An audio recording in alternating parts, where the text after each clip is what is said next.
Makanya saya selalu berulang-ulang bahwa saya ini berhutang kepada negara dan bangsa saya yang tidak terbayar-bayar ya sampai sekarang.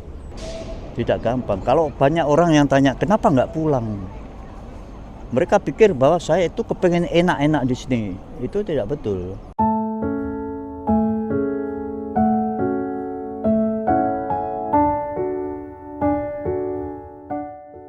Saya lulus SMA di Magelang di sekolah Katolik tahun 1958. Kemudian karena orang tua sudah nggak punya uang lagi, karena kakak-kakak saya disekolahkan juga, jadi setelah pada saya sudah nggak ada.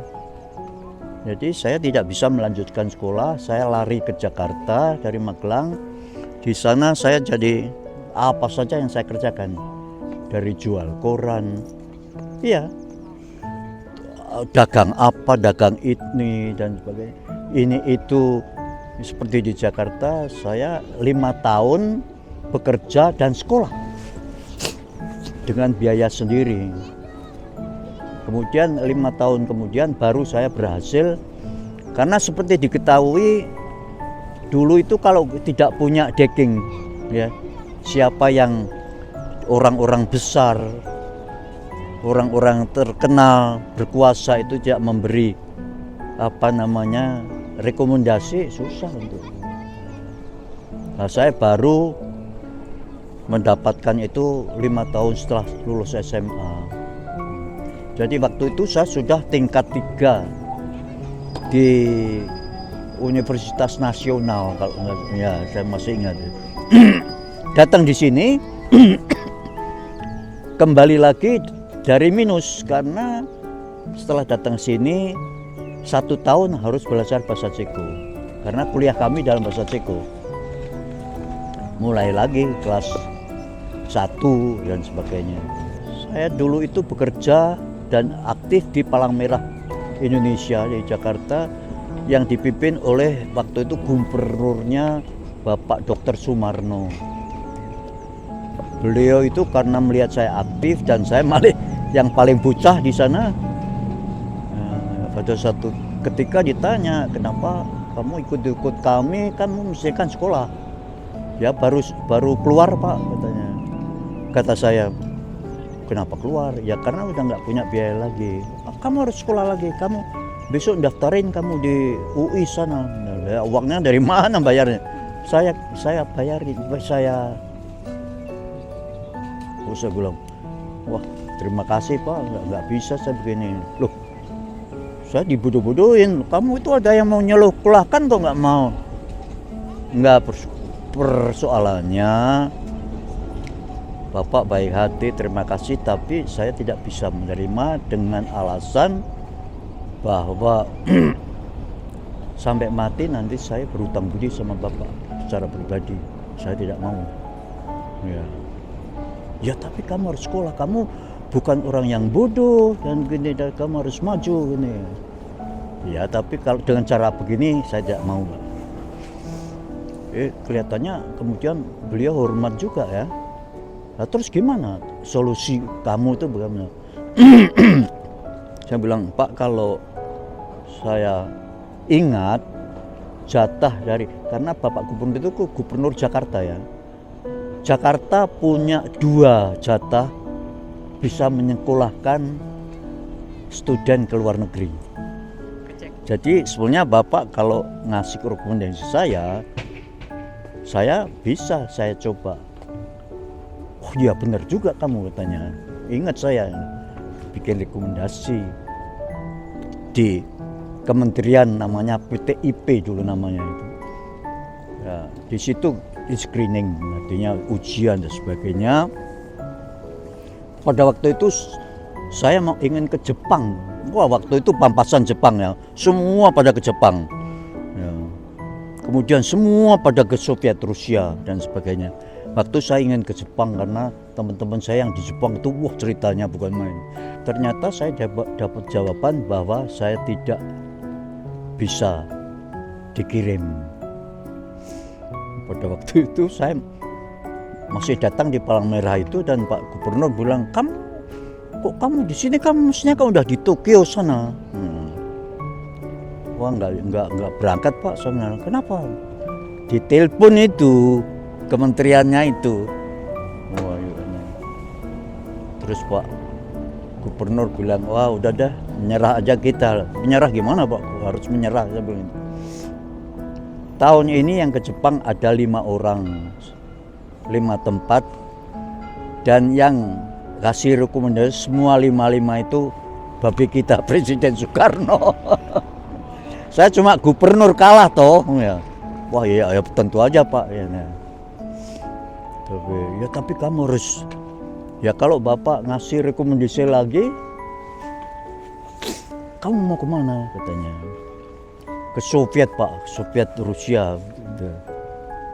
Wah jangan, udah banyak yang ke sana, serem di sana katanya. Ingat saya waktu itu. Saya kemana aja Pak, asal saya ditanggung oleh negara atas beasiswa negara, dan saya berhutang pada negara dan bangsa Indonesia, bukan sama Bapak sama itu.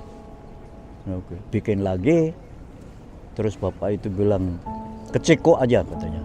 Saya pernah ke sana, pendidikan sistemnya bagus sekali, pendidikan dan sebagainya. Oke Pak, kemana aja deh. Pokoknya saya tidak ada uang untuk sekolah sendiri. Datang sini 10 September 63. Itu. Terus masuk di 1 tahun di bahasa Ceko di luar kota, kemudian kembali sini tahun 64 mulai kuliah.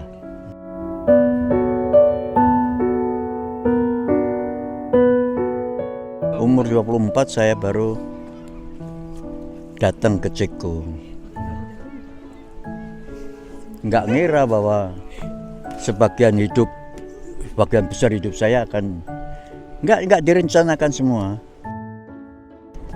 Fakultas Filosofi Charles University saya punya 2 kali Mbak. Saya ambil pedagogi, ilmu pendidikan, dan ilmu kejiwaan, psikologi untuk anak-anak. Jadi saya itu ahli anak-anak. Makanya saya pintar mengelola kalian ini.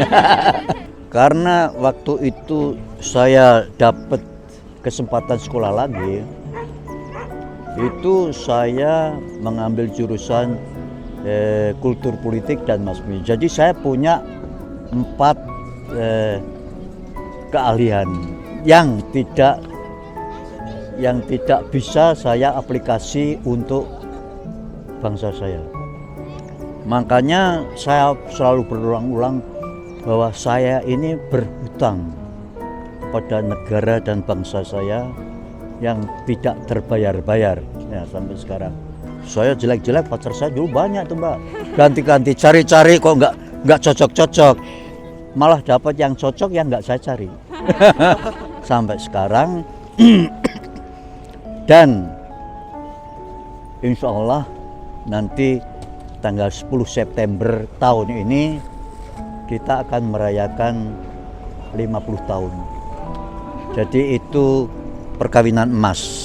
Kemudian kami dianugerahin 2 anak laki-laki, 2 menantu perempuan, cucu 4 perempuan, istri 1 juga perempuan. Tidak gampang. Kalau banyak orang yang tanya kenapa nggak pulang, mereka pikir bahwa saya itu kepengen enak-enak di sini. Itu tidak betul. Kalau saya pulang itu karena ingin membantu. Semua dulu ingin pulang, ingin membantu apa yang kita dulu janjikan pada negara. Karena kita waktu itu menandatangani, setelah selesai kita harus selama 5 tahun menjadi pegawai negara untuk membangun Indonesia. Dan itu jiwa kita dulu itu menggebu-gebu lebih daripada yang sekarang ini. Waktu selesai kuliah, Mbak, dulu di sistem sosialis di sini itu kalau orang tidak bekerja dia dipenjara Mbak. Tetapi ruang kerja dikasih. Hebat nggak itu ya? Dalam arti kata semua harus, karena negara sosialis itu adalah negara pekerja ya, jadi yang diutamakan bekerja. Kalau tidak mereka itu memberi suatu value dalam kerjanya itu, dia tidak ada berguna. Pada waktu itu kan dalam proses studi ya, kita mula-mula takut kalau kemudian kita diputus scholarship-nya, diputus ini, itu nggak boleh. Itu yang kita takutkan dulu. Ternyata negara ini memberi kesempatan bersekolah terus. Kita dulu dapat scholarship itu ada 2. Scholarship yang dikasih dari negara ini dan scholarship 7 pound sterling yang dikasih oleh pemerintah Indonesia, yang tidak jarang keluar ya, karena kacau balau nggak karu-karuan biasa itu. Jadi 7 pound sterling per apa? Bagaimana? 7 pound sterling per bulan atau per hari? Per bulan. 7 pound sterling. 7 pound sterling ya. Tetapi yang dari negara ini tetap aja dibayarkan.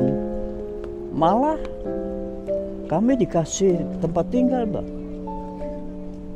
Yang sudah tidak mempunyai hak di asrama, kita mendapat tempat tinggal. Pekerjaan dikasih. Bayangin itu. Saya masih student di Charles, saya dijadikan dosen ngajar bahasa Indonesia di Charles University dan realia mengenai Indonesia. Jadi saya dulu mengajar di sana. Banyak murid-murid saya dan yang sudah ahli-ahli bahasa Indonesia banyak sekali.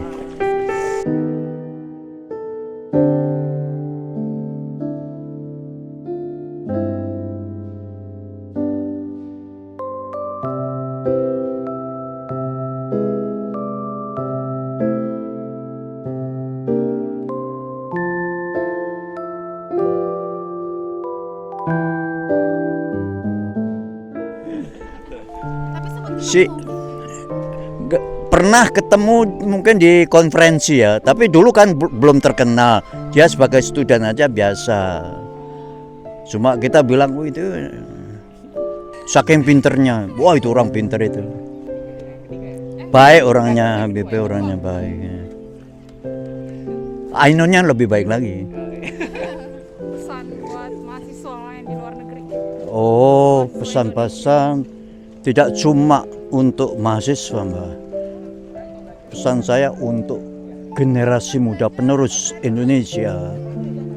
Apakah itu mahasiswa, apa itu pekerja, apakah siapa saja yang muda, pertama-tama harus mencintai negara dan bangsanya. Right or wrong my country. Nah, jadi jangan kalau merasa negara kita sendiri tidak baik, ditinggalkan, tidak, bangunlah. Karena siapa lagi kalau bukan kalian. Bung Karno bilang gemah ripah loh jinawi, artinya subur makmur. Tapi kenapa rakyat kita kekurangan? Banyak yang masih kekurangan. Indonesia itu membutuhkan teknologi yang tinggi dan disiplin yang kuat, itu dua. Belum hal yang lainnya, on time, jam karet dan sebagainya. Juga basa-basi, hilangkan itu basa-basi. Lebih baik terbuka, meskipun keras atau tidak mengenakan, tapi terbuka, jujur. Itu menurut saya lebih baik lagi. Para muda kami di Indonesia itu saya mengharap supaya mereka itu mendapat kesempatan untuk melihat di luar tanah air, untuk bisa nanti di pengalaman-pengalamannya itu diaplikasikan di Indonesia, untuk di mana-mana ada yang baik, ada yang tidak baik. Jadi supaya yang dilihat, yang dirasakan, yang dialami itu yang baik untuk negara kita, ambillah. Tapi yang tidak baik jangan. Nah, dengan begitu nanti kita bisa membangun negara kita ini sebaik-baiknya. Itu kewajiban daripada penerus bangsa, generasi bangsa muda itu.